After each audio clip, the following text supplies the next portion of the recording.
伫个古早时代，药材上主要用的是药材，其实较早讲可能食药仔的，迄种过身的人，还是讲就是毒品啦吼，伊较有做药材。即马变做医生啦，伊就感觉讲咱人破病，药仔食济，咱就做药材，嘛是会使。请咱药师落来了，较早伫咱伫机能顶头开一寡较好的药味。较早拢是无西药嘛，较早拢有一寡中药，所以咱即马就用一寡中药的名，甲伊搭在机能顶头。敢你讲开较好的药味来，请药师咱来甲抓一药甲患者治病的意思安尼。小有长的。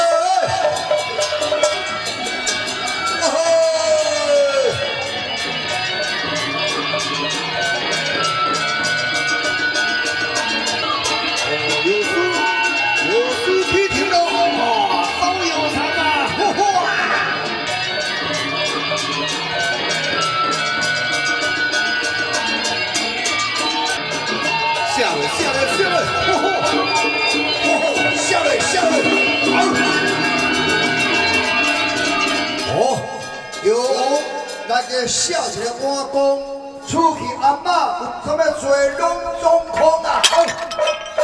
阿嬷辛苦的听拢总敌咯，吼吼！笑啊，吼吼！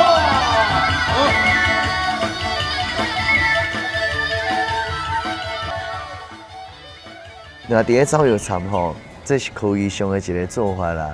为什么安尼走的意思吼？就是因为咱讲药气若咧行的时阵，代表敢若讲带这个家属着要走一个意思，这样吼，药气会行较强一下安尼，会当赶紧互亡者脱离这个病痛啊，会当互赶紧病体康复啊。因为阿嬷吼比较较寿终正寝安尼吼，福寿全贵啊。大家拢感觉讲阿嬷这落好过新年老吼，100岁年老转去啊，就讲会使走较远一个，会使走较远一下安尼。